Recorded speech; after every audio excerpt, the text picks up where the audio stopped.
This could be the greatest time you ever live if you control what you focus on, if you find a more empowering meaning, and if you decide to model the actions of those who succeeded before you. It can be the best financial time, the best emotional time, the best spiritual time of your life, but you better take control of your state. And if you think you're going to do it just by today, you're wrong. You're going to need to get yourself some rituals. Right now, every one of you in this room is controlled by your rituals. I don't just mean this one. I mean every morning you get up. I know your body. I can look at your body right now, and I can guess your rituals. Some of you, your rituals to work out 5 times a week, I can see it clearly. 4 to 6 times a week, it's obvious. Because you couldn't look like that if you didn't do that. Some form of workout. I don't care if it's walking, lifting, whatever. Some of you, it's obvious that lifting weights is part of it. You can see by that man's muscles. I know what his rituals are. Because your life comes from your rituals. But if you don't develop the ritual, you're kidding yourself. How many agree with me on this? Raise your hand and say, I. And there are rituals that put you in state, and there are rituals that take you out of state. You have rituals in your relationship. You have rituals with your body. You have rituals around your finances. And the rituals that worked in the reaping time of fall in the markets and in business and in real estate, those rituals won't work now. If you do the right thing at the wrong time, you get pain. I'll say that again. If you do the right, you go, but Tony, I'm doing the right thing, but I'm not being rewarded. If you do the right thing at the wrong time, you don't get rewarded, you get pain. So you better do the right thing at the right time. And to do that, you better know what season you're in. And to do that, you better learn how to change your state. How to take control of your own conditioning. That's what I live for. Does this make sense to you? Yes or no? Come on, guys. Yes or no? So now it's time to train yourself to do that. Listen, there is no failure as long as you learn something, because that learning leads to growth. That growth leads to something where you can build something, create something, or give something to yourself, others, your family, or to have something that's meaningful. So where are you not growing that you can make some progress on this week? Just tackle one thing. Is it your body? Is it your relationship? Is it your level of happiness? That's growth. Just to find happiness or joy or meaning in difficult situations. Those types of progresses will lead to an extraordinary quality of life. Grow or die. How's that for an uplifting message? One way you know you're growing is when things that used to be big seem little to you. Give yourself 20, 30 minutes every day. Listen to something that inspires you, or read a book, something with philosophy or strategy that can improve the quality of your life, your career, your family, your happiness, your joy, something. Because great ideas have to be pursued. Answers don't interrupt you. They have to be pursued. And if they're pursued with enough focus, enough caring, enough compassion, enough drive, you'll find answers that will help you to grow. And if you don't, life's going to challenge you anyway. So why not push yourself out there with some new goals, some new desires that you proactively create that stimulate the growth that make you fulfilled. And instead of expecting the joy lasts forever, just know life is progress, baby. Growth is everything. Growth will give you more to give. And as you give more, you'll love more. You'll love yourself, you'll love your life, and you'll be a source of generous love to others. I want you to ponder these 4 questions. Here's the first one, and that's why.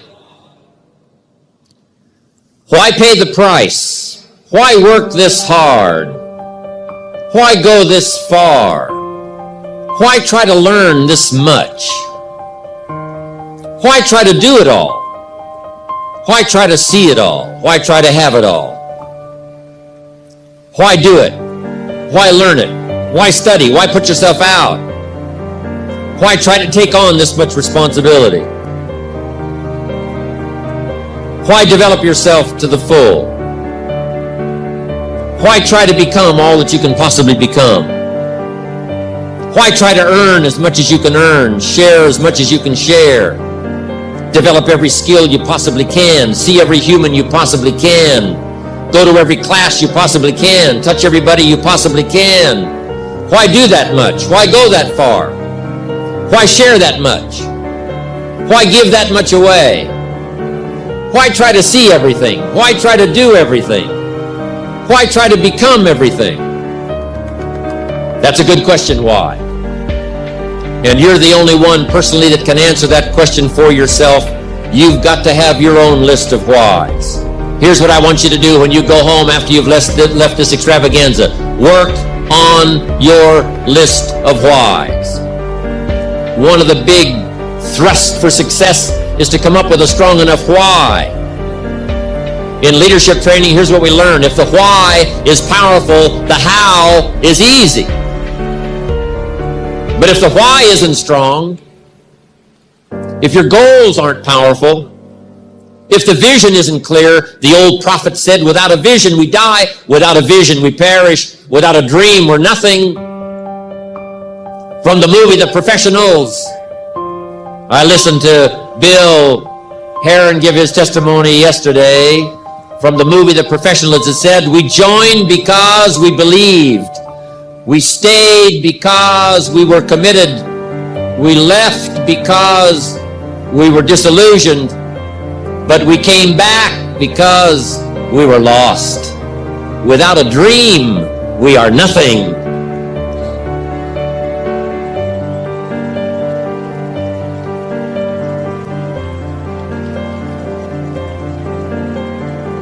I'm asking you to sit down with your family and develop a dream strategy. I'm asking you to make a list of what you want. What kind of health do you want? What kind of skills do you want? Herbalife has got the ability to make it all come true, but you've got to decide, what do you want? What kind of income do you want? What kind of gifts do you wish to bestow? What kind of power would you like to have? What kind of influence would you like to have? I'm asking you to go home and work on the why. Spend some time as you fly over the clouds and over the ocean back to where you came from. I'm asking you to have a vision by the time you've reached home of why you want Herbalife to work for you, why you want this kind of income, why you want this kind of recognition and these kinds of skills. I'm asking you to develop your own list of why. Because if you can come up with a strong enough list of why, Herbalife can furnish the how.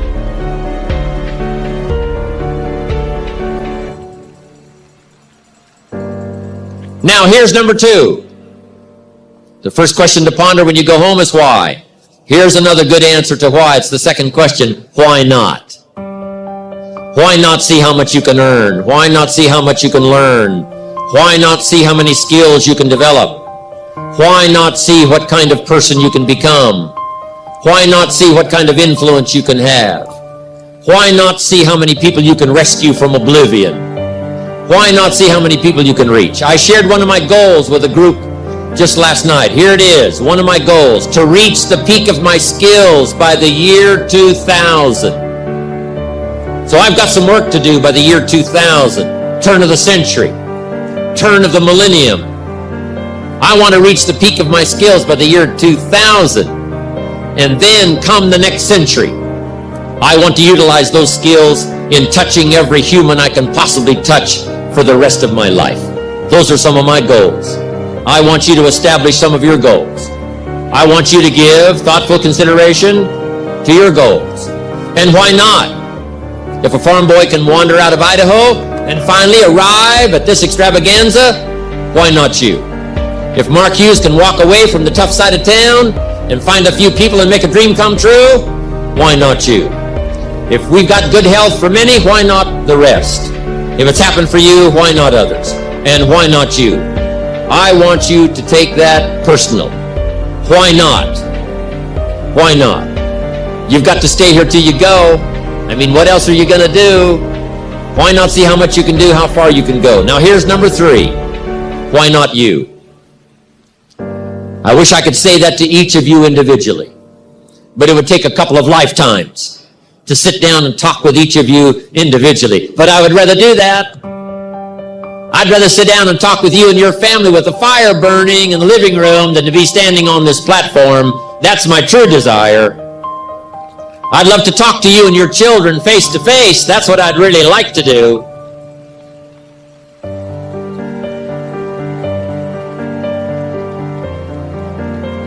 I'd love to spend a couple of days with each of you personally and pour out my heart, my soul, what's going on in my head, what's going on with me, see if we couldn't connect and find something valuable.